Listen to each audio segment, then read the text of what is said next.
Michael Hiltzik, business columnist for the Los Angeles Times, joining us to talk about the California wildfires. Thank you, sir. Now joining us, Bob Meyer, marketing professor and co-director of the Risk Management Decisions Processes Center here at the Wharton School. Bob, great to see you again. Thanks for joining us today. Give us a sense of the risk element of this right now, especially for the businesses involved, the utility companies in California.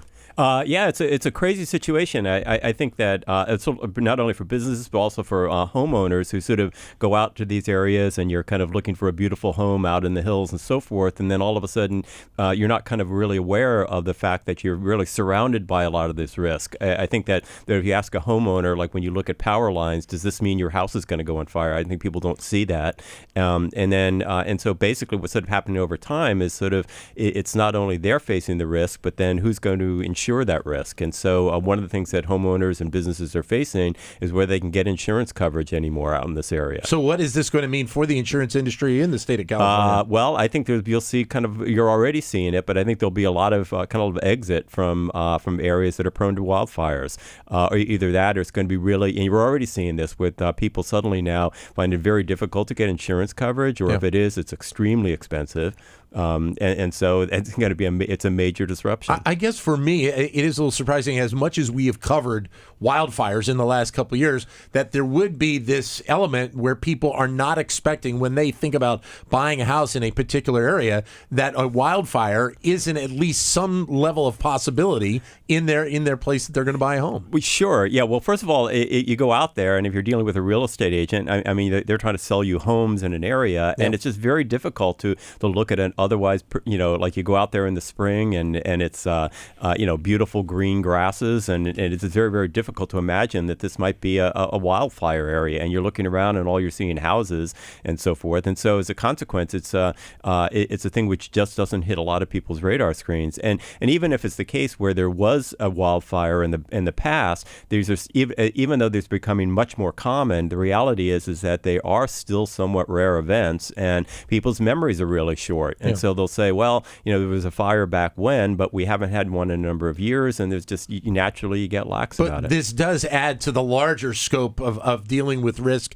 with all of these different storms that are being a part of our issues here. Obviously, hurricanes, tornadoes, now the wildfires, all of these elements that are coming into play. Right. And I think wildfires are a particularly severe one because it's one of these things one of the things that causes them is the fact that you have this case where climate is becoming more variable. And so as a consequence, like in California, you'll have extremely wet years that causes vegetation to grow. And then all of a sudden you'll have extremely hot, dry periods where they'll all burn out. And you have just all this kindle that's ready to basically explode. And then when you have high winds that will basically take out neighborhoods and so forth. And it's also a thing where like people are the ones that are ultimately sort of causing the fires. So it's not like a hurricane where basically it's just nature is causing this thing to happen. The thing that really is the source of combustion, as we've just been talking about, is utility companies. And well, why doesn't the utilities fix it? Well, the utilities, they don't have the resources to be able to do it. And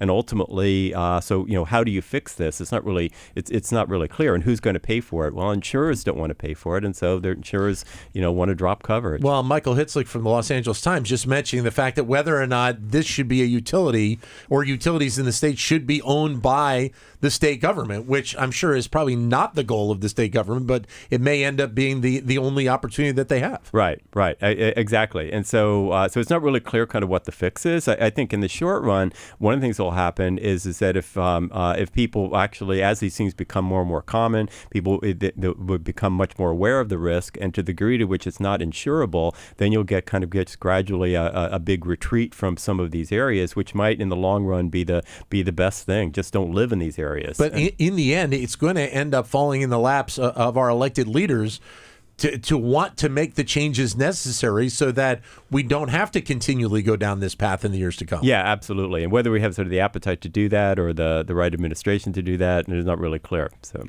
we're joined by Bob Meyer of the Wharton School talking about the California wildfires.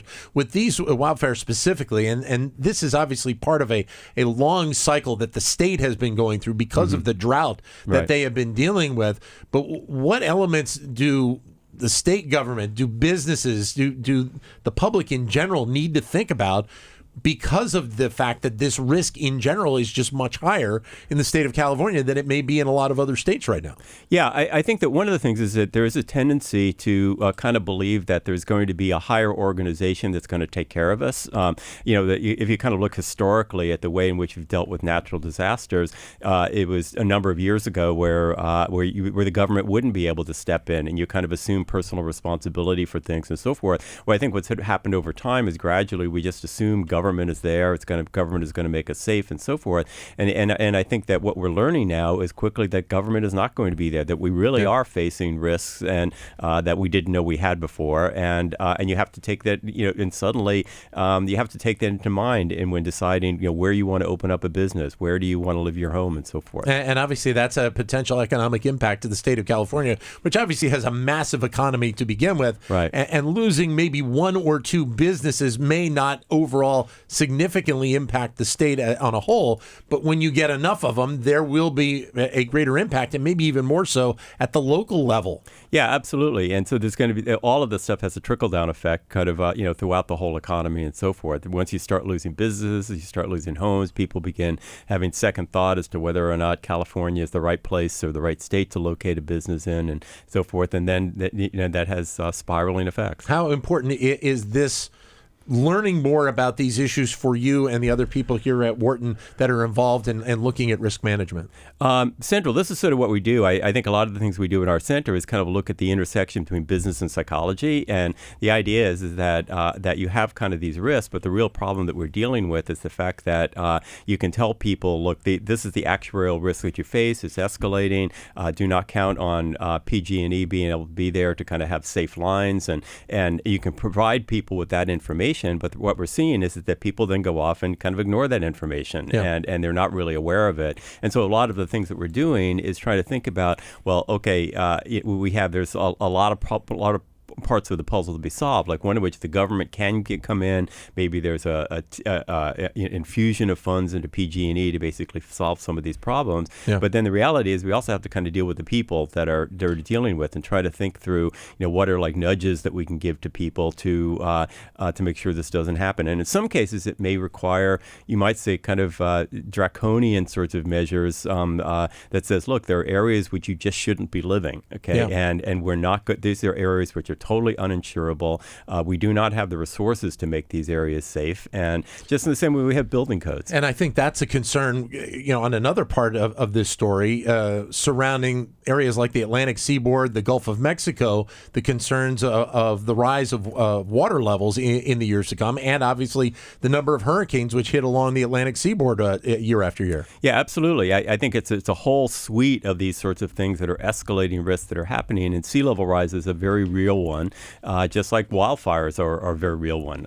I think it's 9 of the greatest the 10 largest wildfires in California have happened within the past decade, and so in some sense we're seeing the same thing on the East Coast with sea level rise, and these are escalating risks, and they're very, very real. And so one of the real challenges is who's going to pay for this, and is it the case that governments need to come in and just say no, we're going to prohibit building in areas that are right along the seaboard, because we know in another 30, 40 years, these are probably going to be underwater. But that kind of gets into infringing people's freedoms who say, no, I want to live there for the next 30, 40 years. I don't care if I go under. And that's probably fine, but then do not count on insurance companies to be there to provide insurance for that. But again, that goes back to the policy side of this in terms of what the structures are going to be in places like South Carolina, Mississippi, various states, especially around the Atlantic seaboard in the years to come.